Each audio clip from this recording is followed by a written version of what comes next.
द्वापर युग के अंतिम लग्नों में भोजवंशीय राजा उग्रसेन मथुरा के राजा थे, लेकिन उनके पुत्र कंस ने अपने पिता उग्रसेन को कारागृह में बंदी बनाकर खुद पूरे मथुरा पर क्रूर तरीके से राज करने लगा। उग्रसेन के भाई देवक के पुत्री थे देवकी, जो कंस के बहन हुआ। देवकी के विवाह हुआ यदुवंशीय सरदार वसुदेव के साथ। कंस ने निर्णय किया वो खुद रथ में सारथी बनकर अपनी बहन देवकी को अपने ससुराल विदा करके आएगा। लेकिन इसी यात्रा के समय अचानक आकाशवाणी हुआ, हे कंस, देवकी के गर्भ के अष्टम पुत्र तेरी मृत्यु का कारण होगा। कंस ने वसुदेव और देवकी को अपने कारागृह में बंदी बना दिया और देवकी के छठा पुत्र को कंस ने निर्मम तरीके से मार दिया। सप्तम पुत्र को वसुदेव की दूसरे पत्नी रोहिणी ने बचाकर लेके गया, जो बाद में बलराम बना।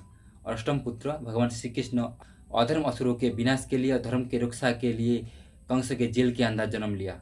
लेकिन मध्यरात्रि में ही पिता वसुदेव ने भगवान श्री कृष्ण को यमुना नदी को अतिक्रम करके पास के गांव नंदगांव में अपने मित्र नंद महाराज के घर छोड़ाया। यही से शुरू होता है भगवान श्री कृष्ण की गोकुल, नंदगांव और वृंदावन पर्व। यहाँ भगवान श्री कृष्ण सिर्फ अपने जीवन के पहला 11 साल थे, लेकिन इसी 11 साल के बच्चे के साथ राधा रानी गोपियों के साथ प्रेम संबंध और रासलीला का नाम जोड़कर भगवान श्री कृष्ण के पावन चरित्र के ऊपर दाग लगाया गया। लेकिन मेरे देशवासी सनातन हिंदू धर्म को मानने वाले महान लोग, क्या आप सुनना चाहोगे गोकुल, वृंदावन और नंदगांव में भगवान श्री कृष्ण ने अपने जीवन का पहला 11 साल कैसे कटाया था? कितना उज्जवल चरित्र थे उनका, तो ध्यान से सुनिए। गोकुल और वृंदावन में सद्योजात श्री कृष्ण को मारने के लिए कंस ने पुतना, तृणावत और पलम्बासुर जैसे राक्षसों को भेजा, लेकिन भगवान श्री कृष्ण ने सभी राक्षसों को मार के अपने आप का रक्षा किया।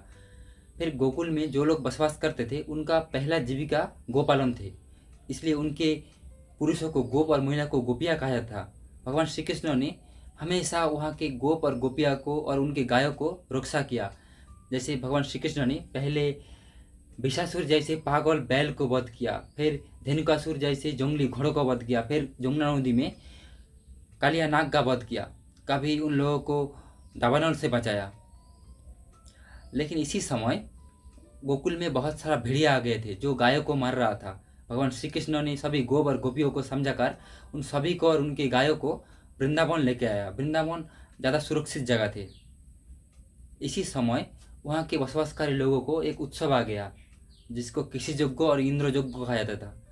वहाँ के लोगों को पूर्वज शायद कृषि काज करते थे, इसीलिए वो लोग कृषि यज्ञ अभी भी करते थे। और इंद्र यज्ञ क्योंकि इंद्र वर्षा देती है।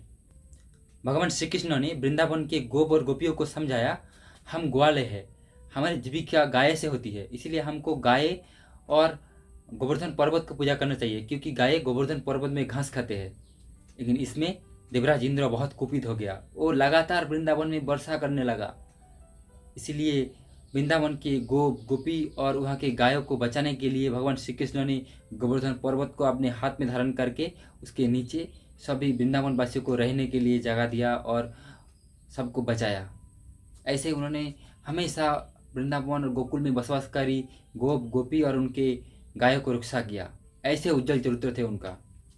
लेकिन कुछ पुराण में बाद में जाकर कुछ स्वार्थी, कुचक्री, विधर्मी और गुलामी के दौर में कुछ लोग मिलावट कर दिया गया, जैसे हमारे सनातन हिंदू धर्म को नष्ट कर दिया जाए। लेकिन आप लोग भी तो कभी सोचते नहीं हो, कभी चिंतन नहीं करते हो, कभी विचार नहीं करते हो, क्या भगवान श्री कृष्ण जैसा उज्जवल चरित्र जो विष्णु के अवतार है, हमारे भगवान है, उनके चरित्र के साथ कैसे इतना गंदगी लगा दिया गया है कि वो रासलीला करते थे, वो सभी के साथ प्रेम संबंध बनाते थे। क्या ये आपके लिए उचित है? क्या आपके लिए पाप नहीं है? फिर भगवान श्री कृष्ण ने वृंदावन से 11 साल बाद मथुरा जाकर अपनी अत्याचारी मामा कंस को वध करके अपने पिता वसुदेव, माता देवकी और राजा उग्रसेन को कारागृह से निकाला। फिर उग्रसेन को उन्होंने फिर से मथुरा का राजा बनाया। यही है भगवान श्री कृष्ण का गोकुल, वृंदावन और मथुरा के जीवन कहानी। हरे कृष्णा, हरि बोल।